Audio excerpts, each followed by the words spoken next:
coming to the stage. He's a good friend of mine. He's grinding it out. He's earning his chops. Give it up for the Honey Bear Love. What's up? How we doing, Monkey Barrel? I look young, but I actually come from a different time. I've had a beaver in my life. And it wasn't even to sell weed yet. It was so my mom could tell me to come home. I knew they were tracking devices. But I come from a different time. I saw a Blockbuster get put out of business by Netflix. I saw one of my favorite, Toys R Us, get put out of business by Amazon and Walmart. I saw heroin get put out of business by fentanyl.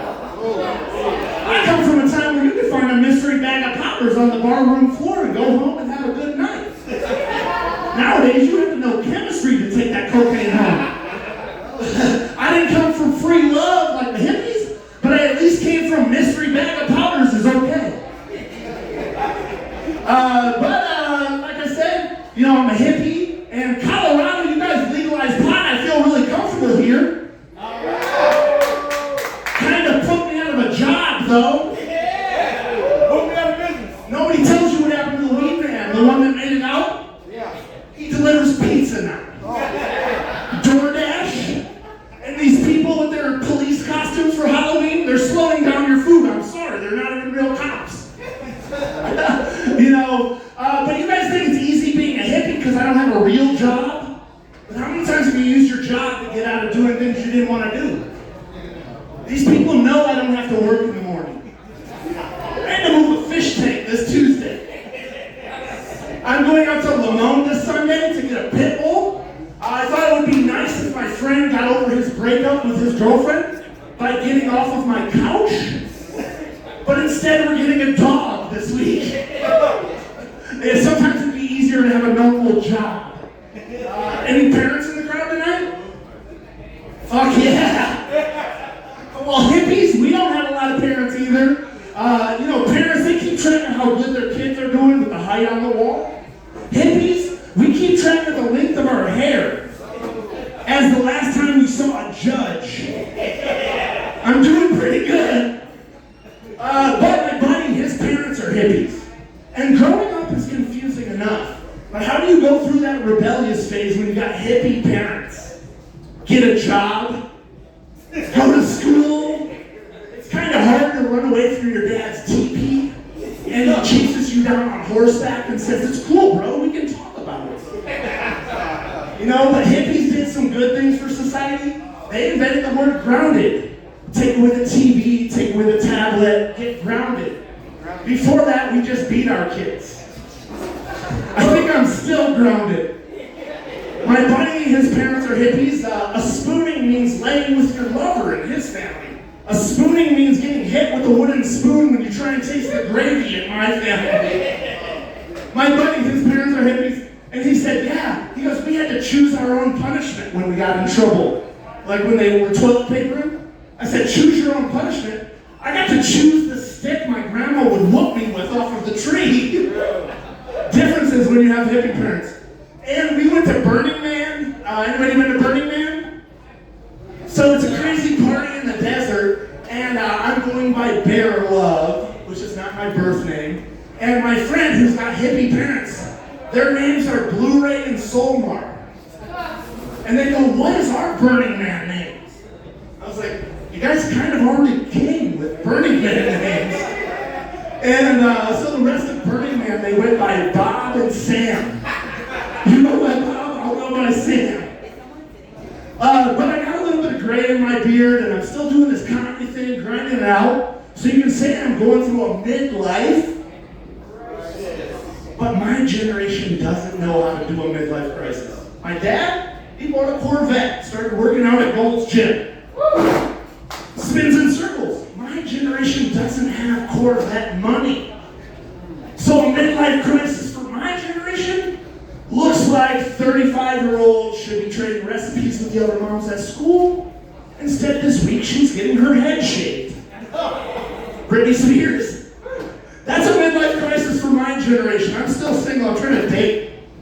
But I'm not picking on the single girls. The single guys, we're doing it too. He should join the military, I guess, 25 years ago, but he's been working in a factory with his dad. His knees are gone, but you'll find him this weekend at Bass Pro Shop, looking for night vision goggles to hunt a deer. If you need night vision goggles to hunt a deer, you're not the warrior we need, Tanner. I used to grow pot. You guys put me out of work when we legalized it. High in the Colorado Rockies, double meaning. And the worst thing happened to us. We were a bunch of hippies living at a weed grow, and we ran out of Kool-Aid. Chiba Hut thinks it's a real drink. They put it on tap for us stoners. So, we ran out of Kool-Aid. Have you guys ever been so stoned you thought you invented something that you didn't really? That happened to me up in the mountains here. So we were out of Kool-Aid, but I look up in the cabinet, and we've got a bunch of tea that all these hippies have brought up there. And so we got a bunch of sugar, because my girlfriend shops at Costco. And so I've got sugar water, and now I've got tea. And I'm thinking, this is better flavoring than artificial flavoring in Kool-Aid. So for 3 days, I'm making batches of sugar water tea. You know, you want some more sugar water tea, honey? Should I make another batch? You know, and my friends didn't call me out for 3 days. They probably thought there was weed in it, knowing me. But it was just celestial seasons, sleepy time. But your family will keep you in check. My cousin came from Texas, and he said, that is a really good idea. And I was like, yeah, I'm thinking about opening up a stand at Red Rocks. You know, people can get the different flavors of sugar water tea. He goes, Bear, that is really good. But you did not invent sweet tea. I thought I did for 3 days. So, I guess I'm a hippie and I care about astrology. And since Scorpio is in Mars right now, or Mars is in Scorpio right now, I'm going to tell you a group sex story. Yeah. You guys prepared for that? Yeah. Okay, my group sex, you know, hippies, we have a lot of group sex, you know. My group sex never started the way I wanted. Alright, so I'm at Burning Man and I meet the girl of my dreams. Yeah. Thank you. But she has a friend from home with her. I guess that's her girl of dreams too. And we're going, Burning Man has all these different art projects where you can go and paint, you can go and eat peyote, you can go and do all this crazy shit. So we're going to all these different camps, and I've got this fucking tag along with me. Just follow us wherever we go. And so, thank God that didn't fall. But he's just following us around, and so I'm just rolling with it, you know. He's not hitting the point, you know, and so we're going to different things. And have you guys ever heard of the rules of Burning Man? It's more like the rules of psychedelics. Water's wet, fire's hot, and you can't fly. Okay. And also, don't forget your goggles was one that I thought was not that important. So I'm running around out in the desert, and all of a sudden a windstorm comes up, and we have to run into this teepee that's out there, and this guy's like boarding it up as we get in there. And he says, welcome to the Munchkin Land, which is a massage camp at Burning Man. And a massage camp at Burning Man is only not an orgy for 33 minutes. I was in there for 34. And what ended up happening is how I became the mayor of Munchkin Land was, so I'm in there, we're massaging during this dust storm, you know, and like, there's 40 people on little like mats like massaging each other, you know, and I've got my fucking cock blocker with me. He's like massaging her feet, I'm like massaging her shoulders, and he's like, I'm gonna massage her leg, and I'm like, okay, well I'm massaging her boob then, you know, and it just turned into a one-upper with me and him. I didn't realize all of the other blankets were following us. So, in a Burning Man orgy looks like this. The guy who I'm with, my cock blocker, was dressed up as Napoleon Dynamite. I'm in a superhero costume. She's dressed up as a unicorn. No bestiality jokes, please. And so, that's it. So anyway, I rolled with my cock blocker situation. I forgot my goggles. I get locked out of this dust storm, and I get locked into this camp that ended up being a good night for me. My buddy, it was his first Burning Man. He forgot his goggles too. He ends up on the back corner of Burning Man. There's like a lot of people out there. And he finds a camp written in Christmas lights. This I guess the blah was bead. He says, ain't no bead camp. It's ain't no bead camp.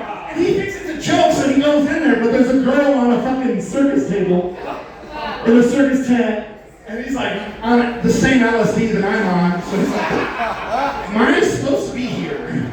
So he walks in, and he's like, this is for real. And there's a table with anal beads of all shapes and sizes. There's KY jelly, and there's a bunch of gloves. And so he has to ante up. He's like, am I into this?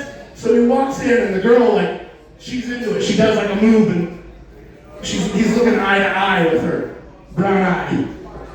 And so basically, he's like, okay, we're gonna do this. You know, so he gets out, and when he grabs the anal beads, he doesn't grab the big ones. That's rude. You know, he doesn't grab the small ones. She's into this, so he goes medium, you know, like Goldilocks. You know? And so real quick, he puts it in, he goes up to her, and she does this move like a stripper, puts her ass over there, and he's like, okay, we're here. And so he puts in one, and she doesn't react. And so he's like, is this, like, so he puts in another one. Puts him in, no reaction. And so he's like, maybe it's the speed. Maybe it's the speed. So like he's gonna start a lawnmower. He gets up there, and he didn't bring his goggles, and the shit hit the fan. So if you don't got it, Burning Man, remember the rules. Okay, let's bring Ricky back up.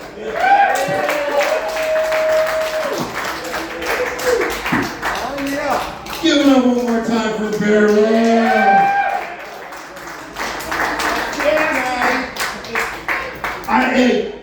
No lie, I met this fool in Boulder County Jail. He was my cellie, and he's like, hey, cool, I got the hookup on mushrooms, dog. And ever since then, we've been taking it, bro. He's like, you getting commissary this week, or what? He's like, we got the beats, bro. Hey, this next comedian coming to the stage is there's no words to describe this dude. He's my homie, he's my family. I've taken him on the road. We sold out Santa Fe, we sold out Albuquerque together. Give it up for Russell Focus and